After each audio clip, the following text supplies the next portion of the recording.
When VHS 2 hit the screens in 2013, it emerged as a bold sequel to the original VHS, offering another dose of found footage horror anthology goodness. Like its predecessor, VHS 2 thrives on its unique structure, a collection of shorts tied together by an overarching theme, each directed by some of the most inventive voices in modern horror. With its mix of supernatural scares, visceral gore, and relentless tension, the film aimed to up the ante from the first installment. But does every segment deliver? So let's dissect its stories and determine which segments truly shine and which fall short as we revisit VHS 2.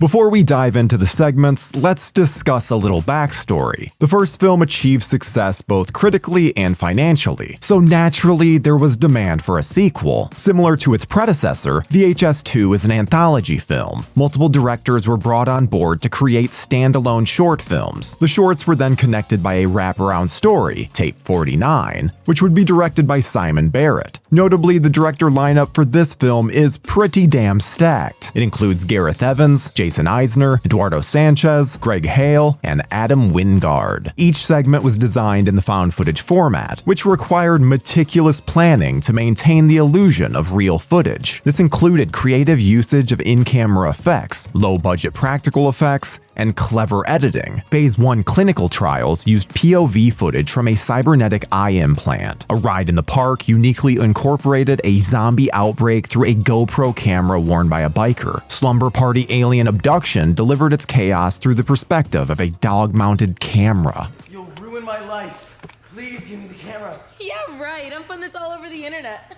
Now let's explore the different segments. First up is Tape 49. Directed by Simon Barrett, this serves as the wraparound story to the film. In it, we follow two private investigators who are hired to locate a missing college student. Their search leads them to a house littered with televisions and VHS tapes, setting the stage for the segments that follow. While Tape 49 sets up a creepy atmosphere, it ultimately feels underdeveloped compared to the standalone shorts. The investigator storyline lacks depth, and their motivation seems secondary to the premise of showcasing the tapes. However, it does provide some effectively eerie moments, particularly as the investigators watch the increasingly disturbing footage. It works, but is probably the least memorable. Fun fact, the lead role was actually offered to James Rolfe, aka the angry video game nerd. He declined because it would have coincided with his own film, the Angry Video Game Nerd movie.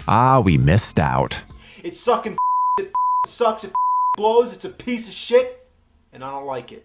First up with the segments is Phase 1 Clinical Trials. Directed by Adam Wingard, this segment explores the story of a man who receives a cybernetic eye implant after an accident. The implant allows him to see supernatural entities, plunging him into a nightmarish descent as he realizes that these spirits are dangerously aware of his presence. This segment stands out for its strong premise and clever usage of first-person perspective. Adam Wingard himself even stars in the film. The cybernetic eye serves as a natural justification for the found footage aesthetic, and the segment effectively builds tension through its unsettling visuals. However, the story occasionally relies on cliches. The haunted implant trope feels like something we've seen before, and we have in Body Bags with Toby Hooper's segment, The Eye, albeit with a technological twist this time around. In the end, it comes up slightly short of being a promising short. Still, Wingard's direction keeps the scares engaging, and its brisk pacing works in its favor.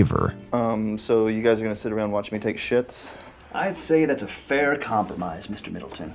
Next up is A Ride in the Park, directed by Eduardo Sanchez, the director of the Blair Witch Project, and Greg Hale. This segment takes a unique approach to the zombie genre, placing the audience in the perspective of a cyclist who becomes infected during a casual ride in the woods. As he succumbs to the virus, the camera captures his transformation and the chaos that ensues. One of its most compelling aspects is the use of a GoPro camera mounted on the protagonist's helmet. This first-person perspective perspective immerses viewers in a visceral, unrelenting experience, capturing the chaos and brutality of a zombie outbreak from a perspective rarely explored in cinema. Another standout feature is the emotional complexity embedded in the carnage. Amidst the gore, there's a moment of tragic introspection when Mike, now fully zombified, hears a voicemail from his fiancée expressing love and concern. This flicker of humanity contrasts starkly with the mindless violence that he's been carrying out, adding a layer of melancholy to the story, making his eventual suicide feel like a moment of redemption, a rare emotional beat in a genre often dominated by nihilism. Additionally, the segment's pacing and tonal shifts make it quite memorable. It begins as this serene, almost idyllic day in the woods, before plunging them into horror. The chaos of the zombie attack is laced with dark humor, especially when the camera captures absurdly gruesome moments. This balance of horror and humor keeps the segment dynamic and engaging. By presenting the story through the eyes of the zombie, it provides a fresh perspective on a well-worn genre. Hell, it feels like a precursor to the zombie film from Shudder, Mads, which has a very similar concept. The segment strikes a balance between dark humor and grisly horror, delivering some memorably grotesque moments. That zombie picnic is certainly a standout. However, it leaves little room for deeper exploration, making it feel more like a clever concept than the next great zombie apocalypse film that it should be. Before we continue with our video, here's a reminder to click the store tab on any of our JoBlo channels and browse our collection of the latest and freshest designs in our merch store.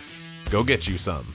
Directed by Timo Janto and Gareth Evans, Safe Haven follows a documentary crew investigating a mysterious Indonesian cult. What begins as a slow burn quickly escalates into a relentless barrage of terror as the crew uncovers the horrifying truth about the cult's rituals. Safe Haven is often hailed as the crown jewel of VHS 2, and it's easy to see why. It masterfully combines cult horror, supernatural chaos, and visceral gore into an intense and unforgettable experience. The story follows a documentary crew infiltrating a secluded Indonesian cult compound to interview its charismatic leader, referred to as Father. The narrative builds tension expertly, lulling viewers into unease with the creepy serenity of the compound and the devotion of its followers. Once the truth about the cult's apocalyptic agenda is revealed, the story explodes into chaos, unleashing a relentless onslaught of blood, violence,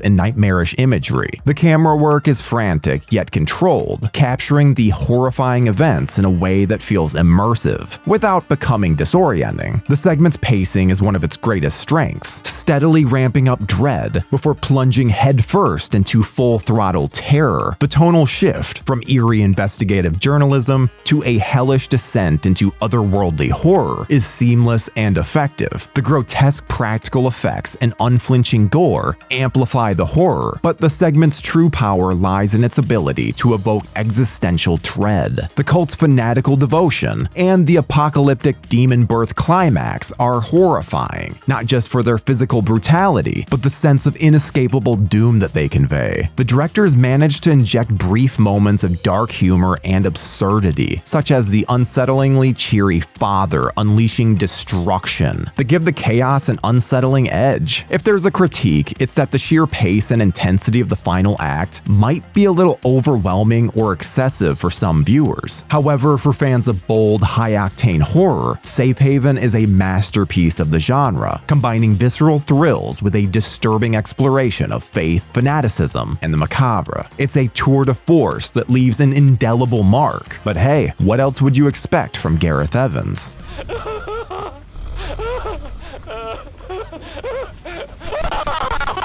The final segment in the movie is entitled Slumber Party Alien Abduction. Directed by Jason Eisner, this segment centers on a group of kids whose rowdy sleepover is interrupted by an alien invasion. Filmed primarily through a GoPro attached to a dog, the segment captures the chaotic terror of the children as they're hunted by extraterrestrial beings. Slumber Party Alien Abduction is pretty divisive amongst viewers, and for good reason. While it's undeniably creative in its use of the GoPro and offers some genuinely frightening moments. The segment's frenetic pace and lack of character development make it difficult to fully invest in the story. The chaotic editing mirrors the disorienting experience of the characters, but it also detracts from the impact of the scares. Despite these shortcomings, the emotional gut punch at the end, we won't spoil it for you, adds a layer that we didn't see coming that elevates the segment. And wouldn't you know it, Jason Eisner was lucky enough to release Kids vs. Aliens, a feature-length version of this segment. Released in 2022, the film focuses on a group of kids fending off an extraterrestrial attack, but it dives deeper into the characters and narrative, blending coming-of-age elements with over-the-top sci-fi horror. The feature-length version allowed Eisner to explore the story's potential more fully, particularly in its nostalgic nod to 1980s and 90s genre films. This evolution from a short in an anthology to a standalone feature highlights how VHS 2 served as a creative launchpad for its directors to expand on their ideas in bold new ways.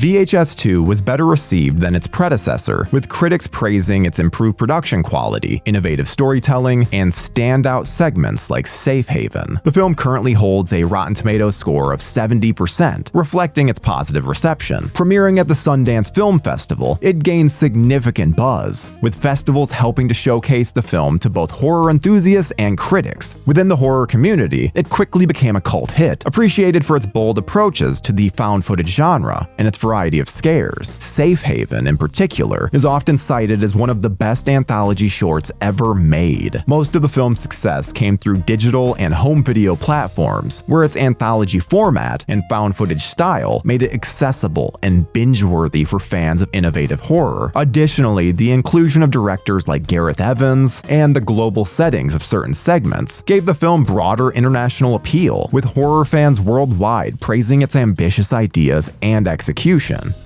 I want a copy of that footage. Like, I want you to put it on a disc or something, but don't watch it. Just get it to me, okay?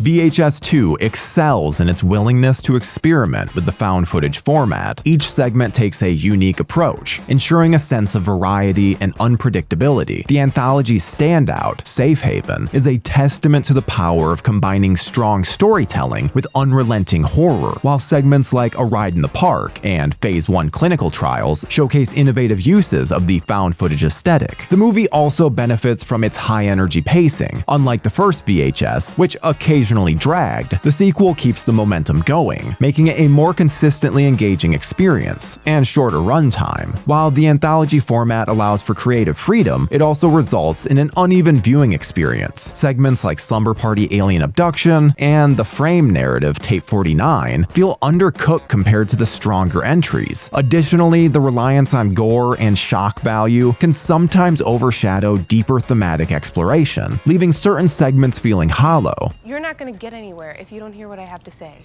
Just give me a beer, go in for yourself. You're going to need it. Even still, VHS 2 is a roller coaster of a horror anthology, offering both exhilarating highs and occasional lows. Its best segments stand as some of the most effective uses of the found footage format in modern horror. While not every entry hits the mark, the film's ambition and willingness to push boundaries make it a worthy successor to the original VHS. For fans of the genre, VHS 2 is a must-watch, a chilling reminder of the potential of horror anthologies to surprise and terrify in equal measure. Hey, come on, we gotta go.